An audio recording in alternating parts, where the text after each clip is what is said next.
na 49. stupni severnej šírky, 19 stupňoch a 5 minútach východnej dĺžky, u nás v Čabovciach, stalo sa čosi nevídané. V tomto našom lome sme odpalovali raketu pred 39 rokmi. Prípravy skončené. Štart povolený. 3, 2, 1, štart!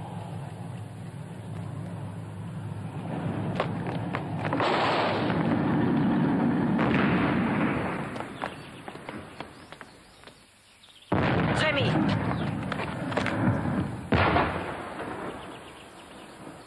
Pamätám si, že prvý filmovací deň, ktorý som mal, bolo 28.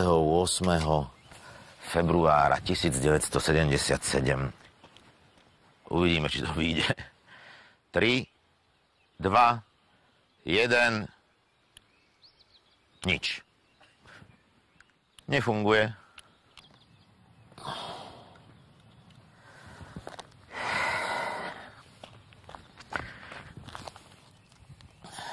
Tri, 2, 1...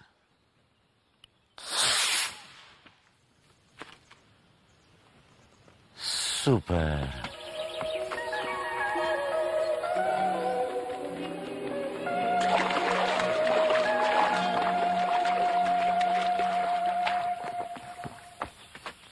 Súdruhovia kozmonauti, vítam vás na Zemi v mene všetkých pracovníkov nášho výskumného strediska. Ďalší úspešný. Čo je vám? Mali pravdu však, že sa len hráme a k ničomu to nevedie. To viem aj ja. Zatiaľ sme robili len skúšky a pokusy.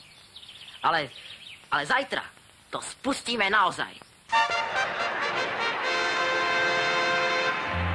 Na zemi sú deti, zem bez výrobky. My kružaníme samé atomy. Hviezdy pokrývajú aj deti, čo sa hrajú. Možno takisto ako my. Plné detí sú tie svety, o ktorých každý večer sníme.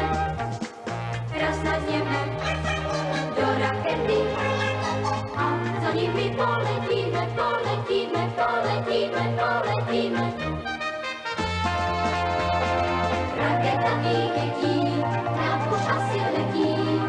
Možno, že zajtra ráno pristane na okraji lesa, aj bude slnku klesať a na zemi už zostane.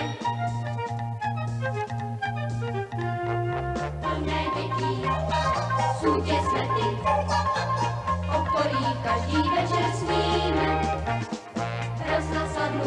Takže vidíte, že ani záření v očičkách není žádný zázrak, že k tomu stačí baterka, žárovečka a Majka, aby se nehýbala.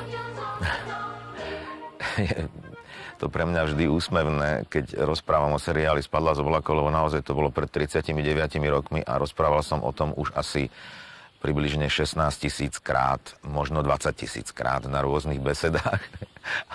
Je to milé, že o tom opäť rozprávam. No, bolo to jednoznačne úžasné nakrúcanie. Napriek tomu, že to už je 39 rokov dozadu, tak je to pre mňa stále jeden úžasný veľký zážitok. Aj kvôli tomu prostrediu, lebo sa točilo väčšinou v exteriéri, vo Vysokých Tatrách, v tom lome, ktorý je pri Výškove, je dedinka Drisice a pri tých Drisiciach je ten lom.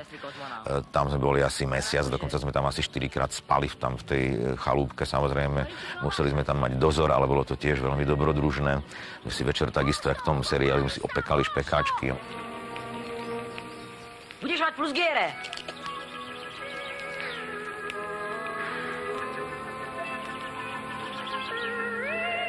Teba to neboli? Čo je to? Neboli? Já si myslím, že u dětských herců je jedna výhoda. A to je to, že každý dítě je vyložený herec. Oni se to učí ve škole, že třeba říkají, že jim špatně a nemůžou být vyvolaný, když přijdou domů, mají špatnou známku v žákajdě. Takže řeknou, no já jsem to nemohl, protože on mi dal úplně jinou otázku. Ale jinak my předvedeme pod Světlanou, jak je to velice jednoduchý hraní. Tak si... A Majka sa už nevráti, prečo nás opustila? Ja tak. To je konec seriálu, je nám smutno, Majka nám uletěla a teď počkej, a teď budeme smutní, je nám strašně A Majka sa už nevráti. Prečo nás opustila?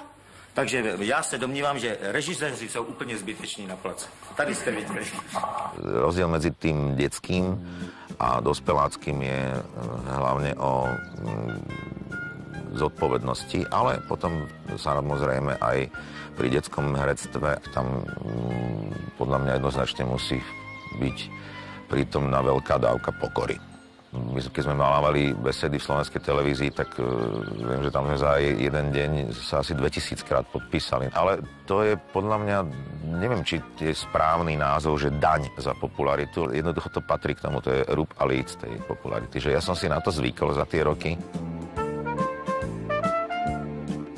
Tak v tom období, keď sme nakrútili Spadla z oblakov a pustilo sa to do éteru, tak tá popularita bola v rámci Československa naozaj enormná. A vtedy, keď sa už odvysielal 3., 4., 5. diel, tak už to som spoznával samozrejme na ulici, kde ma každú chvíľu zastavovali. Vtedy som ešte mal tú frizúru, ktorú som mal aj v tom seriáli. Potom, aby ma už ľudia nespoznávali, tak som sa nehal vyholiť.